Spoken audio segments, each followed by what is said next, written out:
Saudaraku, orang yang beriman akan menyambut firman.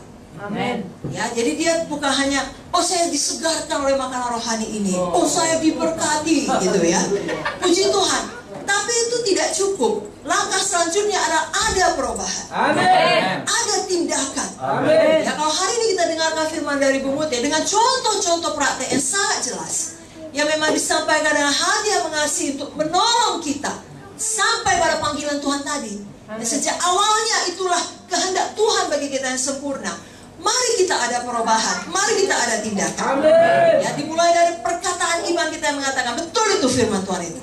Ya, sayalah orangnya, saya akan melakukannya. Amin. Ya, inilah tempat saya di mana Tuhan telah mengutus saya. Amin. Dan sekaranglah saatnya saya berubah. Bukan nanti, bukan besok, bukan ketika masalah selesai. Sekaranglah saatnya. Kalau kita membaca dalam firman Tuhan, kisah daripada tokoh-tokoh Alkitab, semua mereka yang berhasil adalah orang yang menjawab demikian. Tetapi untuk meneguhkan kita juga, pada awalnya tidak semua mereka langsung menjawab demikian. Ketika mereka bertobat, lalu Tuhan memakai mereka menjadi orang yang memberi dampak pada generasi mereka. Amin.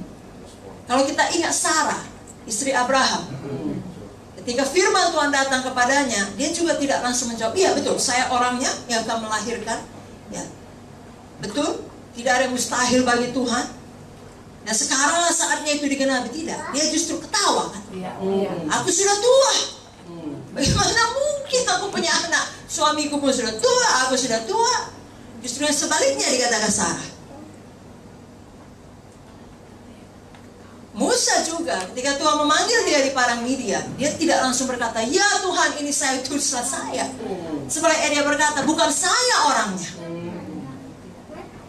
bukan Mesir tempat saya. Yang jelas bukan sekarang saatnya Tuhan, pilih orang lain.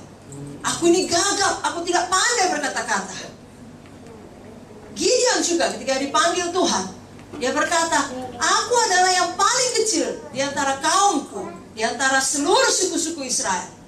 Tapi apa kata Tuhan? Kaulah pahlawan yang gagah perkasa. Saudaraku, baik Sarah, baik Musa, baik Gideon, akhirnya bertobat. Dan kita tahu, lagi dalam kisah Gideon, hanya dengan 300 orang mengalahkan musuh yang begitu banyak. Saudara bukan perlu semua orang. Saudara hanya perlu orang yang Tuhan mau sama saudara.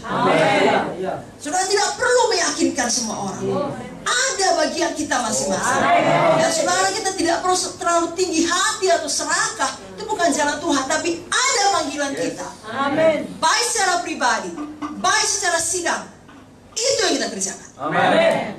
Amin, saudaraku. Jadi sesuatu harus berubah dari cara berpikir kita yang lama. Puji Tuhan, Sarah, Musa, Gideon, dan tokoh-tokoh lain dalam Alkitab, dia berkata, ya Tuhan, saya orangnya. Ini tempat saya. Artinya, betul, ini panggilan Tuhan, saya kerjakan maksud Tuhan. Dan mereka tidak lagi menunda-nunda, mereka bertindak dengan iman. Sekaranglah saatnya. Lalu hidup mereka memberi dampak yang luar biasa. Biar hidup kita juga demikian. Dan sekali lagi, kerap kali ketika Tuhan memanggil, keadaan di sekeliling tidak mendukung. Keadaan Sarah tidak mendukung, umurnya sudah tua. Keadaan Musa tidak mendukung, dia sudah nyaman di Midian. Keadaan Gideon tidak mendukung. Pada saat itu bangsa Israel ditekan.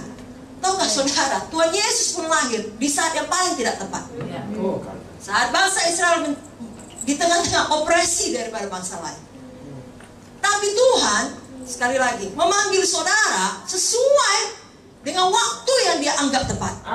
Sekali lagi, dialah Tuhannya, bukan kita. Bukan kita yang mengaturnya. Ya, jadi kita tidak bisa membuat alasan bukan saat yang tepat ini Tuhan, bukan tempat yang tepat ini Tuhan. Semua orang di Alkitab dipanggil di saat yang paling tidak tepat. Dan maaf saudaraku ya, kalau kita mau jujur, keadaan tidak akan tambah baik. Sekali lagi, keadaan tidak akan bertambah baik. Alkitab sudah menubuatkannya dalam buku 2 Timotius 3. Pada akhir zaman, keadaan sukar. Saya bacakan 2 Timotius 3 ayat 1 sampai 5. Ketahuilah bahwa pada hari-hari terakhir akan datang masa yang sukar. Manusia akan mencintai dirinya sendiri. Kira-kira udah banyak begitu? Dan menjadi hamba uang. Ada yang begitu? Mereka akan membuat dan menyombongkan diri. Mereka akan menjadi pemfitnah. Mereka akan berontak terhadap orang tua dan tidak tahu berterima kasih, tidak mempedulikan agama, tidak tahu mengasihi, tidak mau berdamai, suka menjelekkan orang, tidak dapat mengekang diri, garang, tidak suka yang baik, suka mengkhianat, tidak berpikir panjang, berlagak tahu, lebih menuruti hawa nafsu daripada menuruti Allah. Secara lahiriah mereka menjalankan ibadah mereka, tapi pada hakikatnya mereka memungkiri kekuatannya. Jauhilah mereka itu.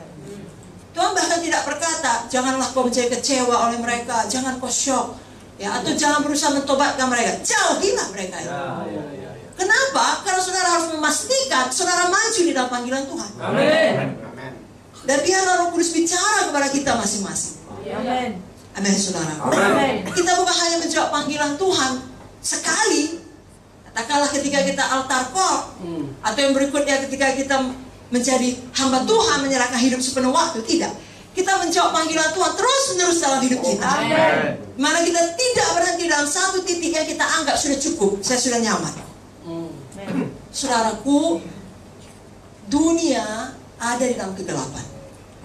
Justru makin jahat satu tempat, Tuhan makin butuh saudara di sini. Amin. Karena kegelapan lah yang membutuhkan terang. Amin.